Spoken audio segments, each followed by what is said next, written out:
เมื่อครั้งอดีตพลานแจ้งยังคงจำได้ไม่ลืมกองกำลังฝ่ายเขมรได้ลุกล้ำเข้ามายังเขตแดนไทยจึงเกิดการปะทะกันขึ้นหัวหน้าหน่วยทั้งสองจึงตกลงกันว่าจะส่งตัวแทนของตนออกมาสู้กันเพื่อไม่ให้ทหารต้องบาดเจ็บล้มตายซึ่งถ้าใครเป็นฝ่ายแพ้อีกฝ่ายจะต้องเป็นผู้ถอนกำลังออกไปและพลานแจ้งก็เป็นตัวแทนของฝ่ายไทยส่วนฝ่ายเขมรนั้นก็คือไอ้หุนเซนตุยคนที่พลานแจ้งเห็นในความฝันนั่นเองกติกาก็คือต่างฝ่ายต่างห้ามใช้อาวุธแต่ให้ใช้ศิลปะต่อสู้เข้าปะทะกัน เริ่มได้เสียงระฆังดังขึ้นพลานแจ้งก็รีบปรีเข้าไปด้วยความเร็วที่เหนือกว่า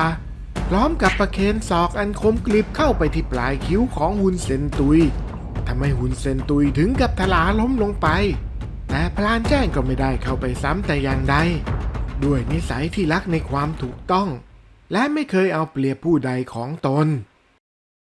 เอ้าลุกขึ้นมา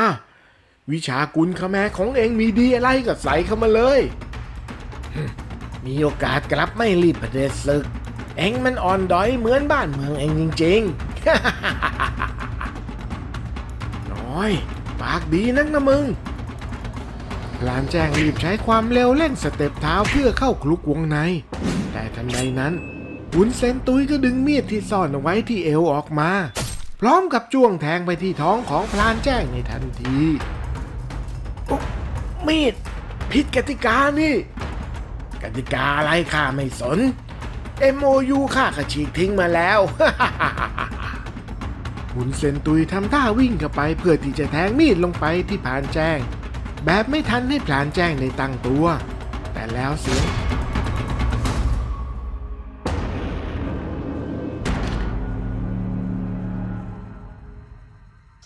ในเช้าวันหนึ่งขณะที่พลานแจ้งนั่งจิบชาร้อนอย่างสบายใจอยู่ที่หน้ากระท่อมของตนจู่ๆพระอาจารย์ฤทธิ์ที่ชาวบ้านต่างให้ความเคารพนับถือก็เดินเข้ามาหาพลานแจ้งด้วยสีหน้าจริงจังซึ่งถือว่าเป็นเรื่องผิดปกติอย่างมากเพราะนอกจากท่านจะแค่เดินบิณฑบาตในยามเช้าแล้วท่านก็ไม่เคยออกจากวัดไปหาใครมาก่อนแปลว่านี่จะต้องมีเรื่องสำคัญจริงๆโยมแจ้งอาตมามีเรื่องที่อยากจะบอกให้โยมทราบเป็นเรื่องเกี่ยวกับนิมิตที่อาตมาได้เห็นเมื่อคืนซึ่งปรากฏชัดเจนมากเป็นเรื่องของว่านพญาคางคกและในนิมิตนั้นอาตมาก็เห็นโยมแจ้งอยู่ด้วยพลานแจ้งได้ฟังเพียงแค่นั้นก็ถึงกับแสดงสีหน้าตกใจออกมาอย่างเห็นได้ชัดจึงพูดตอบพระอาจารย์ฤทธิ์ไปว่าแล้วพวกเขมรมันก็ได้ว่านนั้นไปให้ทหารของพวกมันกินทำให้มันอยู่ยงคงกระพันโยมแจ้งรู้ใช่ครับเมื่อคืนผมก็ฝันเรื่องนี้นี่ถ้าพระอาจารย์ไม่มาผมก็คงคิดว่าเป็นเพียงความฝันธรรมดาเท่านั้นแบบนี้เบื้องบนคงกำหนดมาแล้วละแล้วโยมแจ้งจะทำเช่นไรต่อไปล่ะถ้ามาถึงขั้นนี้ผมก็คงต้องเดินทางไปตามนิมิตนั่นแล้วเพื่อทำทุกทางไม่ให้พวกมันได้ไปอีกอย่างไอ้ชาวเขมรที่มันเข้ามาเอาว่านคางคกไปนั้นกระผมรู้จักมันดีพลานแจ้งจึงรับภารกิจครั้งนี้อย่างไม่ลังเลด้วยจิตสำนึกในหน้าที่แต่ไม่ใช่ในฐานะของนายพลานแต่เป็นในฐานะคนไทยคนหนึ่งในระหว่างที่พลานแจ้งเดินทางไปยังป่านั้นก็ได้รำลึกถึงความหลังครั้งที่ตนเองเคยเป็นพลานป่าอยู่ที่ชายแดนเมื่อครั้งอดีตพลานแจ้งยังคงจำได้ไม่ลืมกองกำลังฝ่ายเขมรได้ลุกล้ำเข้ามายังเขตแดนไทยจึงเกิดการปะทะกันขึ้นหัวหน้าหน่วยทั้งสองจึงตกลงกันว่าจะส่งตัวแทนของตนออกมาสู้กันเพื่อไม่ให้ทหารต้องบาดเจ็บล้มตายซึ่งถ้าใครเป็นฝ่ายแพ้อีกฝ่ายจะต้องเป็นผู้ถอนกำลังออกไปและพลานแจ้งก็เป็นตัวแทนของฝ่ายไทยส่วนฝ่ายเขมรนั้นก็คือไอ้หุนเซนตุยคนที่พลานแจ้งเห็นในความฝันนั่นเองกติกาก็คือต่างฝ่ายต่างห้ามใช้อาวุธแต่ให้ใช้ศิลปะต่อสู้เข้าปะทะกัน เริ่มได้ เสียงระฆังดังขึ้นพลานแจ้งก็รีบปรีเข้าไปด้วยความเร็วที่เหนือกว่าพร้อมกับประเคนศอกอันคมกริบเข้าไปที่ปลายคิ้วของหุนเซนตุยทำให้หุนเซนตุยถึงกับถลาล้มลงไปแต่พลานแจ้งก็ไม่ได้เข้าไปซ้ำแต่อย่างใดด้วยนิสัยที่รักในความถูกต้องและไม่เคยเอาเปรียบผู้ใดของตนเอ้าลุกขึ้นมาวิชากุลคแมของเองมีดีอะไรก็ใส่เข้ามาเลยมีโอกาสกลับไม่รีบเผด็จศึกเองมันอ่อนด้อยเหมือนบ้านเมืองเองจริงๆ น้อยปากดีนักนะมึงพลานแจ้งรีบใช้ความเร็วเล่นสเต็ปเท้าเพื่อเข้าคลุกวงในแต่ทันใดนั้นหุนเซนตุยก็ดึงมีดที่ซ่อนเอาไว้ที่เอวออกมาพร้อมกับจ้วงแทงไปที่ท้องของพลานแจ้งในทันทีมีดผิดกติกานี่กติกาอะไรข้าไม่สน MOU ข้าก็ฉีกทิ้งมาแล้ว หุนเซนตุยทำท่าวิ่งเข้าไปเพื่อที่จะแทงมีดลงไปที่พลานแจ้งแบบไม่ทันให้พลานแจ้งได้ตั้งตัวแต่แล้วเสียงปืนของผู้กองเขมรก็ดังขึ้นพอแค่นั้นอย่าให้ประเทศเราต้องเสื่อมเกียรติไปมากกว่านี้ขอโทษด้วยศึกนี้ฝ่ายเราเป็นผู้แพ้ทั้งหมดถอนกำลังพลานแจ้งเห็นดังนั้นจึงฟื้นลุกขึ้นแล้วก็เดินเข้าไปจับมือกับผู้กองเขมรพร้อมกับพูดขึ้นว่าถ้าไม่มีภาระหน้าที่มาเกี่ยวข้องเราคงได้เป็นเพื่อนกันหลังจากนั้นไม่นานพลานแจ้งก็ได้ข่าวว่าผู้กองฝ่ายเขมรคนนั้นเสียชีวิตอย่างกระทันหันสภาพศพของเขานั้นซีดเผือกแล้วกับถูกดูดเลือดไปจนหมดตัวจนกระทั่งเกิดข่าวลือว่าหุนเซนตุยซึ่งขึ้นมาเป็นผู้คุมหน่วยแทนนั้นอาจจะใช้คุณไสยพลายกระสือในการกำจัดผู้กองคนนั้นจนเสียชีวิต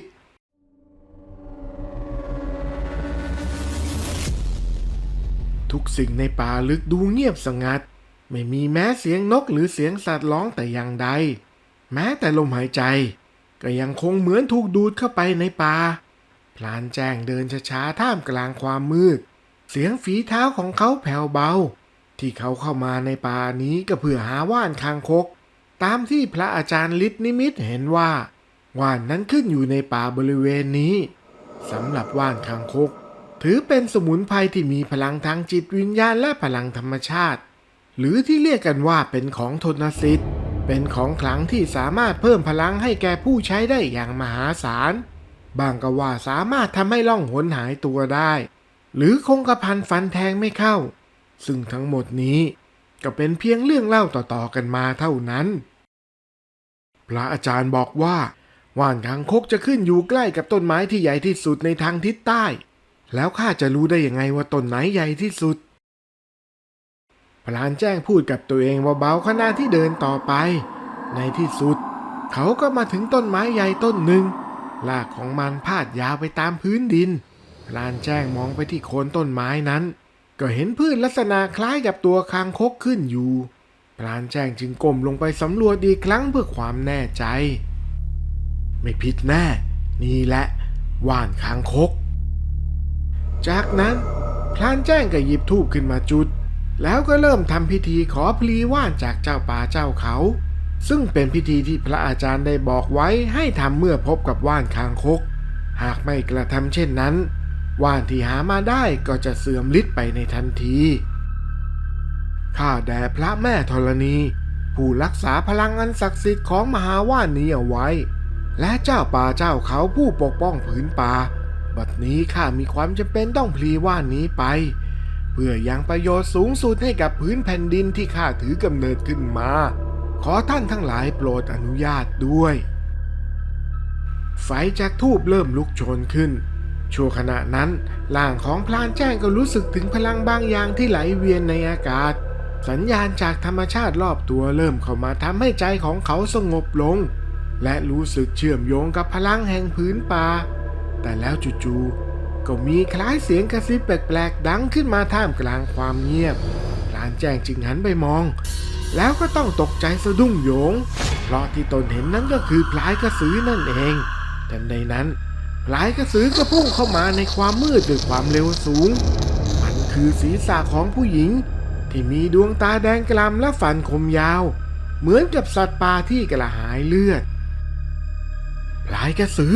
และเร็วมากพลานแจ้งร้องออกมาอย่างตกใจ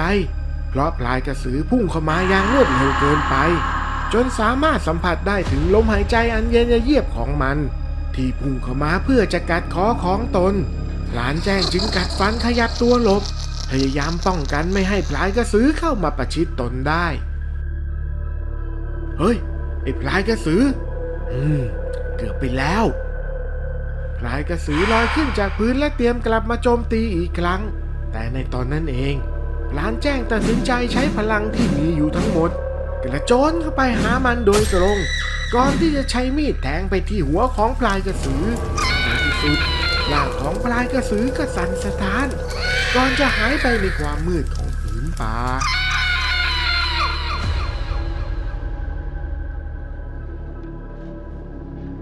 เฮ้ยเกือบไปเล่นเอาหมดแรงไปเลยสงสัยจะแก่จริงๆแล้วนะเราพลานแจ้งยังพูดไม่ทันจบจู่ๆก็มีเสียงหัวเราะอย่างบ้าคลั่งดังขึ้นก่อนที่จะมีร่างหนึ่งก้าวเท้าออกมาจากหลังพุ่มไม้พร้อมกับร่างของนักรบพยนต์ตนหนึ่ง ไม่เจอกันนานเลยนะไอ้แจ้งคงยังจำกันได้อยู่สินะพลานแจ้งย่อมจำได้ไม่เคยลืมเพราะรอยแผลที่ถูกวุ้นเส้นตุยแทงยังคงนูนเด่นชัดแต่ทว่าตอนนี้สิ่งที่พลานแจ้งสนใจกลับเป็นร่างดำทะมึนของพยนต์ตัวนั้นเพราะมันให้ความรู้สึกที่สะอิดสะเอียนเวียนหัวอย่างบอกไม่ถูกแต่ที่แน่ๆพลังของมันต้องมีมากกว่าคุณไสพลายกระสืออย่างแน่นอนสนใจหุ่นพยนต์ของข้าเหรอตัวนี้น่ะแหละไอเทมเลยนะเว้ยข้าไปเจอในปราสาทเก่าของพระเจ้าแตงหวานพร้อมกับคาถากำกับมันอ๋อที่แท้ก็หุ่นพยนต์ของทาสเฝ้าสวนนี่เองปากดีไปเถอะอีกไม่นานก็จะไม่มีชีวิตให้พูดพล่อยๆแล้วไปจัดการมันมาเนตุยลูกพ่อพยนต์มาเนตุยชูหอกยาวขึ้นมาทำให้มีรัศมีอาถรรพ์แผ่ออกมาโดยรอบแสดงให้เห็นว่าใบหอกที่ถูกตีขึ้นมานั้นจะต้องทำมาจากเหล็กวิเศษเป็นแน่ซึ่งพลานแจ้งเองก็รู้ดีว่าตนนั้นไม่ใช่คู่ต่อสู้ของพยนต์ตนนี้แน่นอนจึงค่อยๆสืบเท้าถอยออกมาเพื่อหาจังหวะช่องว่างตอบโต้ทันใดนั้นพลานแจ้งก็นึกขึ้นได้ว่ามีของสิ่งหนึ่งที่พระอาจารย์ฤทธิ์ได้มอบเอาไว้ให้กับตนถ้าถึงเวลาคับขันก็ให้นำออกมาใช้ได้เลยนะโยมในขณะนั้นเองพลานแจ้งได้โยนตุ๊กตาดินปั้นตนหนึ่งลงไปพร้อมกับท่องคาถากำกับจากนั้น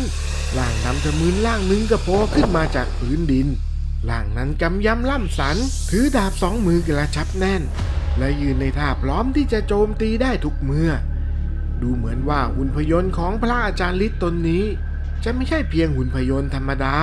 เพราะพระอาจารย์ฤทธิ์ได้ตั้งใจนำมวลสารที่มีฤทธิ์เด่นทางด้านข่มปราบมาผสมโดยเฉพาะและที่สำคัญ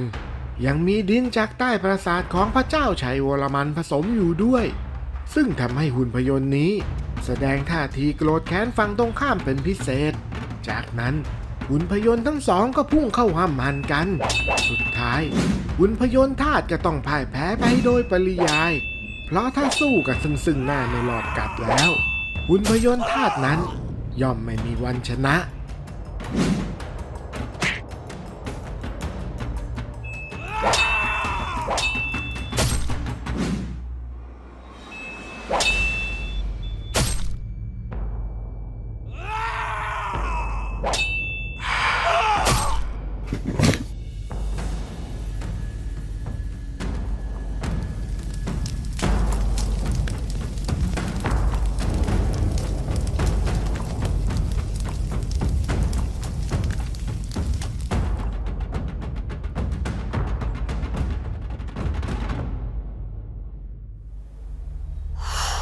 ในตอนนี้หุ่นเซนตุยไม่เหลืออาวุธอะไรแล้วจึงตะโกนลั่นด้วยความเดือดดาลทำท่าจะพุ่งเข้าโจมตีพลานแจ้ง ส่วนพานแจ้งเองก็ทิ้งอาวุธพร้อมกับกำหมัดเตรียมสู้กันตัวต่อตัวอย่างลูกผู้ชายแต่ทันใดนั้นหุนเซนตุยกลับวิ่งหนีไปอีกทางอย่างรวดเร็วและปลายทางนั้นก็คือประเทศบ้านเกิดของตนนั่นเองจะอยู่ให้โง่หรือวะหนีเอาตัวรอดก่อนดีกว่าพอมันเผลอค่อยกลับมาลอบกัดมันใหม่ ทุยไม่มีศักดิ์ศรีเหลือเลยนะมึงไปซะแล้วอย่ากลับมาเหยียบแผ่นดินสยามอีกแต่ในระหว่างที่หุนเซนตุยกำลังวิ่งหนีไปนั้นก็ได้ไปสะดุดเนินดินล้มหน้าขมำลงไปในขณะที่หุนเซนตุยกำลังสะทบด้วยความหัวเสียจู่ๆก็มีเงาร่างหนึ่งปรากฏขึ้นล้อมกับเดินเข้ามาหาหุนเซนตุยด้วยความเครียดแค้น ไอ้หุ่นเซนตุยมึงยังจำกูได้ไหมกูคือผู้กองของมึงไง หุนเซนตุยพลันนึกขึ้นได้ทันทีเมื่อหันไปมองรอบๆแล้วก็ยิ่งจำได้ว่าหน้าที่ตรงนี้ก็คือที่เขาฝังศพของผู้กองเอาไว้เมื่อหลายปีก่อนผู้กองข้าไม่ได้ทำไปแก้ตัวในนรกเถอะมึง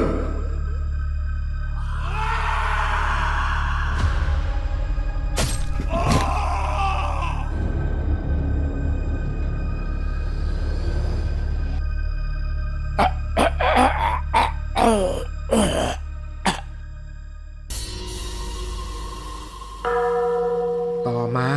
พลานแจ้งก็ได้นำว่านพญาคางคกไปให้กับพระอาจารย์ฤทธิ์เพื่อให้ท่านนำไปบดผสมเป็นมวลสารสำหรับบรรจุตะกรุดแล้วแจกจ่ายให้กับทหารผู้พิทักษ์ชายแดนเพื่อเป็นขวัญและกำลังใจในการปกป้องอธิปไตยของไทยไม่ให้มีผู้ใดสามารถมาย่ำยีได้